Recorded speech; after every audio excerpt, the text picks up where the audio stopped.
Hi, this is Kimberly Reuter, business advisor and supply chain expert, and welcome to my podcast, The Morning Mood. We are back with Scott Singer, and we are going to talk about AI and the job search. And if you're out there looking for a job right now, especially in supply chain, sorry, it's tough. We don't know what's going to happen with supply chain. We got tariff issues, we got supply chain issues. It's a rough market out there. But in general, AI has really changed how we do job searches. And so Scott's going to tell us about it and maybe give us some inside tips. Thanks for being back, Scott. Thank you for having me anytime.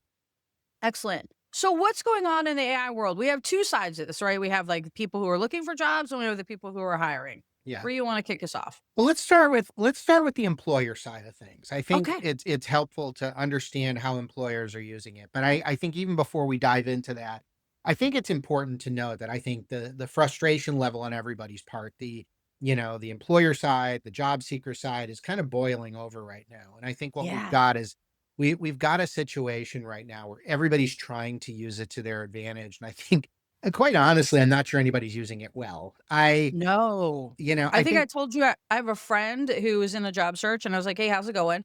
And she's like, "Oh, I'm using this bot." And she's like, "I've applied to over 500 jobs." I'm like, "Wow." And so how's that going? She's like, "Nothing." Like, okay, so I'm not sure, like you said, it's actually working. Yeah. I mean, there's things that are working. So let's talk about what's happening from an employer standpoint. I think Okay. so, if you go back in the news even like 5, 7 years ago, what was happening was that, companies like the FANG companies were using AI to go ahead and to basically look through the candidates and to bubble up people that they thought were going to be the best match. And there were lawsuits. There were all sorts of colorful things that happened because a lot of the systems were basically biasing towards, white males between the age of like, 30 and 40, which, Right. I mean, these things have an issue. And so, they backed off of that, although I think you're starting to see companies kind of creeping back in that direction. And so what's happening is there's a few different things. So first of all, um, a lot of the folks that are on the agency side, like the staffing firms that are out there. I don't want to name any Yes. names, but a lot of them are using AI to go out there and to, from my conversations, they're telling me they're using AI to go out there to comb, their applicant tracking systems and to comb LinkedIn and other places to find people that may be a good match for what they're going for. And then once they've got that, using that to, sharpen kind of the look at the keywords and what's in there. So, I want to make a differentiation. All right. So, part of this process has been and always has been, as long as computers have been part of this, there's always been the, kind of the keyword match part of this, right? Yep. Here's the job description, here's the resume, it's going Yep. to give everyone a score. Now, that part has not changed, and that's not AI, that's just search matching. That's been going on forever, right? Like those keyword search matching. Right. Right. And Yep. that's still Okay. that is still the fundamental underlying piece of what's going on here. Yep. But what's happened is it's kind of what's overlaying that, right? It's like people are trying to kind of game the system, and employers are, gaming is probably not the right word for it. They're trying to optimize the system, and I get it. They're getting, thousands and thousands of people that apply to jobs. So they're using it to try to kind of, automate the gathering and to look at the people. But there's other things that they're using it for. So, part of it is, going through the algorithms and trying to kind of sharpen those algorithms. But there's other pieces around this too. There's like the video interviewing piece, like the higher view, Right. where people will go on, they'll, use their webcam and they'll go ahead and, the software will analyze body language and Yeah. it'll Ooh. analyze answers and voice cadence and so forth against their, responses, and then they'll give a score. So a lot of people are Oh, being wow. asked. Can we spin on that for just a minute? Yeah, Because absolutely. I don't think I put 2 and 2 together on that, and when you just said it, like, I was like, "Holy crap." So you go, you have your video review or your video interview, they record it. It's typical that they're gonna record it, right? Wow. So there's an AI engine that's running through your interview and then scoring you. Right. Wow. And so what's happening is that, yeah, I mean, and it's multiple factors. Now, if I'm a Wow. recruiter and I'm got, 10,000 people that have applied to a job, which at a company like an Amazon isn't that unusual. Mhm. Is it, am I going to, I have the ability to go back and look at the video and to do my own analysis, but am I really Right. going to do that? Probably not. I'm probably going to be so busy that unless someone tells me, hey, can you go back and check this person? And check this one. Yeah, I'm probably gonna go ahead and take their word on it and move forward. So there's part of that, but there's other ways that the AI has worked into this. So, part of it has been the selection algorithms, part of it's the keyword matching, trying to kind of, be smarter about it. Like, I'll give you an example. Microsoft Word may be the same thing as MS Word, maybe the same thing as Word, trying to kind of elevate some of the Right. sophistication there. But Right. there's other pieces that are coming into this. So, like, for example, the job descriptions. I have an acquaintance who works at a major technology company, and they're Mhm. using AI to sharpen the job descriptions, the talent management process, and everything that's going in there. They're building use cases around that. There's also the scheduling piece, the working, like we all have seen these, Right. assistants where you can go ahead and say, hey, will you schedule a time? And it looks at that, but that's getting more specific. But also there's the whole decision and selection piece, right? Looking at the resumes, letting the system go ahead and make a decision. Is this person, a good risk versus a bad risk?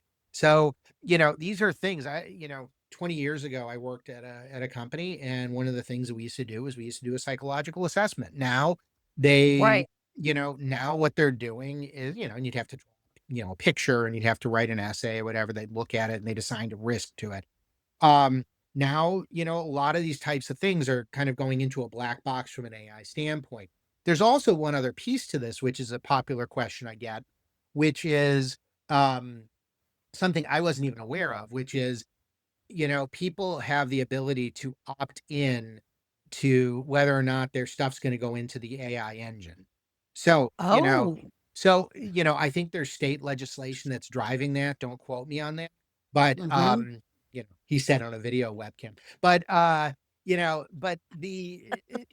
think there's an element of state law to that. But there's some questions that I have, and I don't know the answer as to whether or not you're still going to get reviewed as part of the algorithm, whether it's just being used to, educate the algorithm as it goes along and build the corpus, which is the data that goes behind AI, Yeah. or if it's only they're going to look at first, the high priorities, the one that opt into the AI. So I don't know the answer to that. My gut, Interest my gut tells me that they're probably going to look at the AI optimized ones first because companies are spending a lot of money on this stuff and they want to do that. So that's what's happening from an AI standpoint on the employer side. Now Yeah. now you So move. Yeah. let's talk about that just a little bit. So because you unveiled a couple things that I was not aware of. So obviously we would be using AI for resume selection and sort of the culling process for pulling up a resume. That makes a lot of sense to me. But when we start, and these what we're talking about now is that they're using AI to capture some of these soft skills that we used in interviewing, right? Like, are they a culture fit? Will I get along with them? Will the team like them? How is their mental model? Does it click with our mental model? Is it going to run counter? Um, what are their values? Are they going to show up for work? Like these are soft things, like as a hiring manager and as a recruiter, that we relied on ourselves to do, right? We kind of had a gut instinct about someone. But I can only So guess that that's what they're using it for. I mean, again, yeah, it's been a while since I've been on that other side and I can't get into the psyche of what somebody's using. And the other part of this is if a company's paying for this black box, they're not going to, necessarily disclose what's in there. So I can't really right. comment so much on what's the input, what's the What they're output. actually doing with it, right. But that they Right. are doing it is super interesting to me, that we're taking away some of these soft skills that we would have done as hiring managers. So hopefully somebody's going back and taking a look at it, right, to make sure that you haven't made a bad decision. We certainly know computers can make mistakes. Okay, so great There's insight. one more piece that I forgot Oh, yeah. about too, Oh, which is that employers are using AI to see if job seekers are using AI for their resume and their cover letter. And I've heard Yes. about companies saying they're gonna rule candidates out if that's, if they see that in there for, for basically for reasons of, perceived, I guess, plagiarism or non-creativity. Or not creativity. Yeah, I'm seeing this also we see this in schools now. We're running AI tests for, all of the work that you have to do when you're in college. But also, I work with media. They do it for media too. When you're giving your quotes or any kind of thing that you're giving back to a media, they're also running it to make sure that you're not running it through AI. So yeah. So if you think you got smart because you ran an AI resume, think Think twice. Yeah, I mean, Um, there's an element of that, and it's gonna go yeah. and look and see what's online. So, yeah, Yeah, that's the other piece I exactly. forgot to mention. Yeah. So Okay. So take us to the other side. What's going on? here's the other part where it's getting a little nutty too. So you've got job seekers that are thinking, "Oh, crud, this process has already been imbalanced, and here I am, and I need every Right. advantage I can use." So, there's a lot of things that job seekers are using AI for too. So first of all, using it to build a cover letter, to build a resume at its most basic level. There are benefits and there's risks associated with those as well. AI tends to have a bit of creativity to it, and it can make up facts. And the other part that I just mentioned, which is employers are going to they're going to look to see if there's AI in there. There's also the risk of plagiarism. The Yes. data comes from somewhere. AI Yeah. doesn't, it's not original thought. It comes from somewhere. So they're using it for that, but I think the more savvy people are using it more for, sparking the creative process. Like, okay, Yes. what's a good way for me to think about how I would highlight this achievement? But they're also using it to brainstorm documents, to prepare for interviews. That's actually one of the better use cases. Hey, I was just gonna say that's a pretty good use. yeah, where you're pumping in a job description, you're pumping in, and your questions to a chat GPT or a Bing or whatever the case may be, Copilot. Hey, can you tell me what might be some questions that I might get for this type of job? Yeah. What might, but you can also put your resume in too, and you can ask it, what might be some vulnerabilities that might show up in terms of my resume? Excellent. Yeah. Where I won't actually that I can address. Yeah. Right, and it's pretty decent at that, it'll tell Mhm. you, "Hey, there's a gap here, there may be an issue there," but again, the AI has certain judgment, and it's garbage in, garbage out. It's only as good as it's Yep. been educated in the model. Yep. It can help for the interviews, but the other part is, as you were talking about, like, your acquaintance, there are software out there that will go ahead and basically AI apply for you to a bunch of jobs. And, Yeah. it's kind of false. It's kind of false, economy, right? Because the thing is that if you're applying to a job, first of all, you want to make sure that you want to apply to that job. Right. I mean, just being very blunt about it. And this job is going to go Yeah. out and it's going to apply to thousands of jobs. Doesn't necessarily mean it's quality. It doesn't mean necessarily the job is going to appeal to you. And also, the other part is it's not going to necessarily give that personalized type of approach in terms of applying to the job.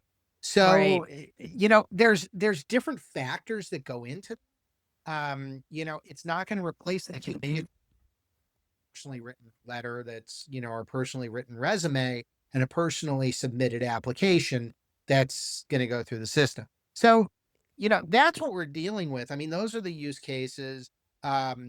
People are, I'm not going to lie. I mean, there's people that are making stuff up. They're using AI to build up They are. backgrounds, but this has always happened. Like people have always, exaggerated. They've always made things up. They've always done that. But the problem is now you're having somebody else do it on your behalf, and it just happens to be technology that can be easily Yeah. verified. And I think So, some yeah, people feel like,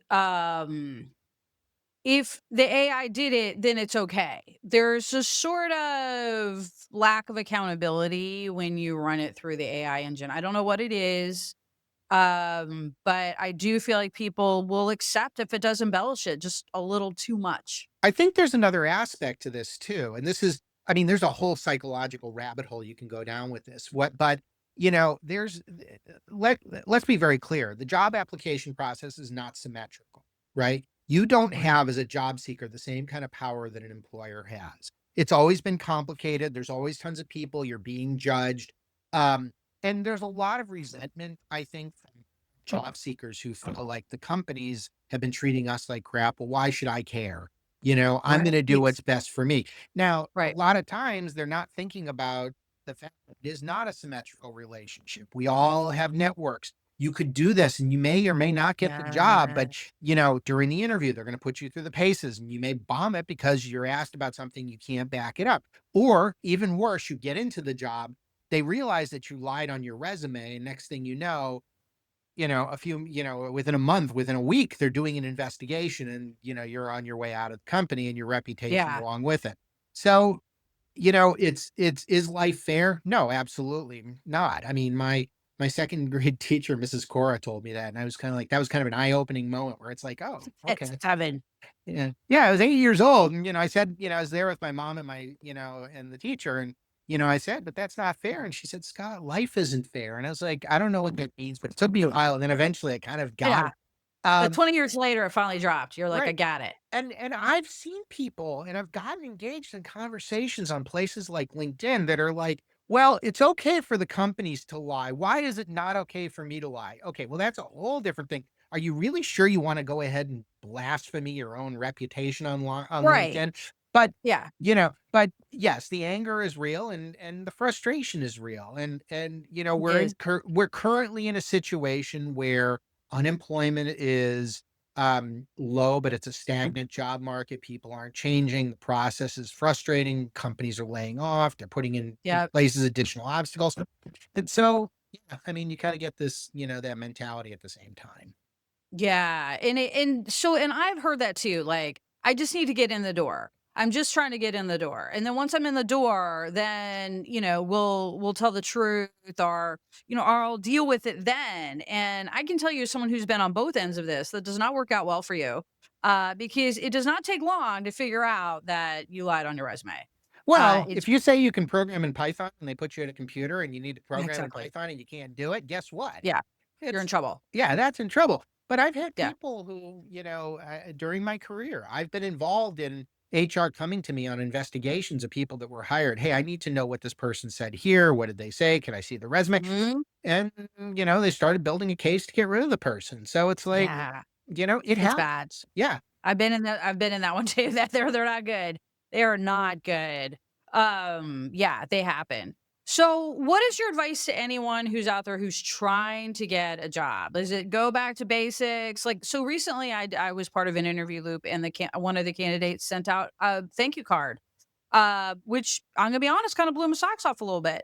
But it meant to me, it signaled that she really wanted that job. Like she was invested and serious about that job. So, what is some advice you got for people out there who are trying to compete with AI to get a job? Yeah, I think first and foremost, there's no substitute for the personal touch. I mean, Yeah. and that really kind of gets the point. By the way, just for thank you notes.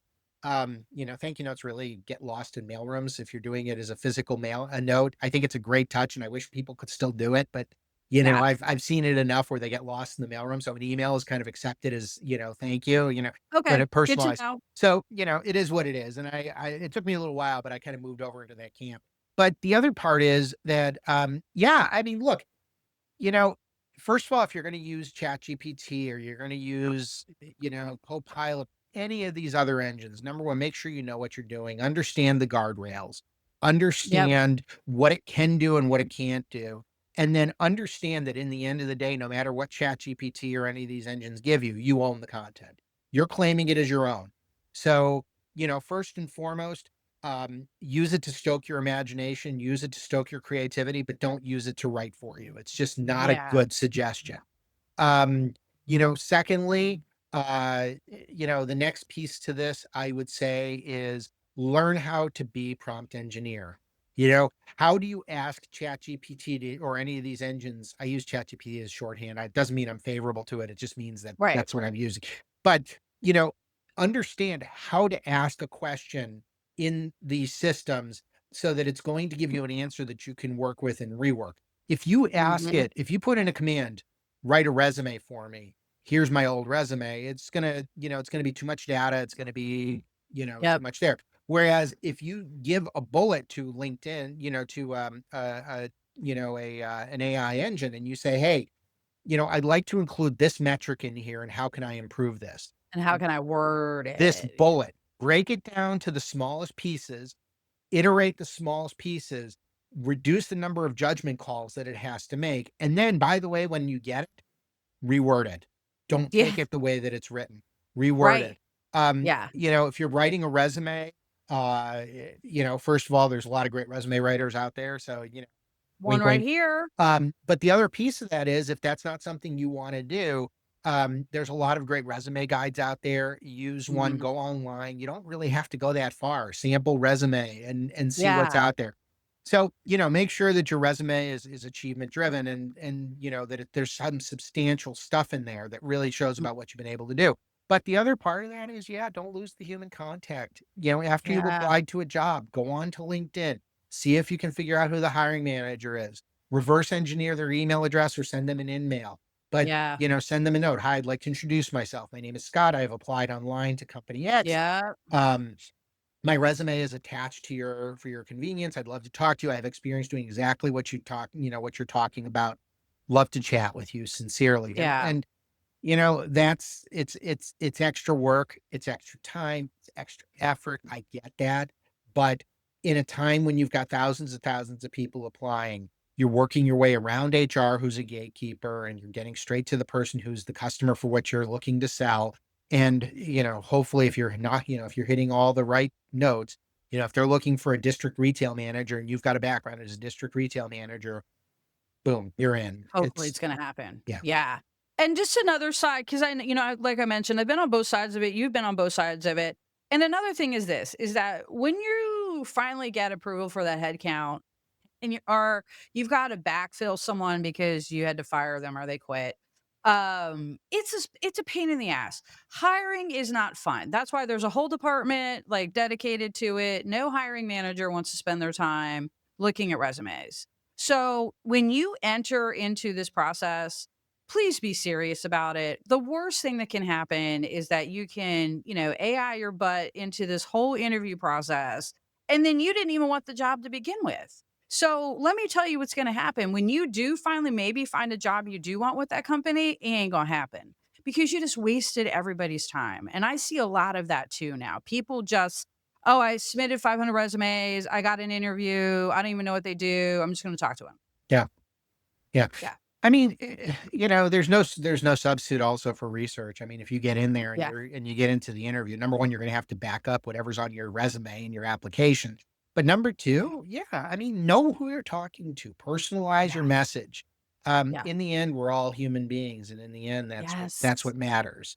Yeah. So, yeah, well Yeah. said, Kim. Yeah, Perfect. All right. Well, thank you, Scott. I appreciate your insights on what's going on in AI in the job search. That has been personally enlightening. I did not know what was going on the other end, and it certainly makes sense to me. And for all you people out there who are looking, good luck. Very seriously here, consider a resume writer. I know Scott has personally helped me for over the years keep my shit straight because half the time I can't remember what I did. So consider a resume writer. They are very valuable. And Scott, thank you for your time. thank you. Have a great morning, and thanks for having me. Thanks.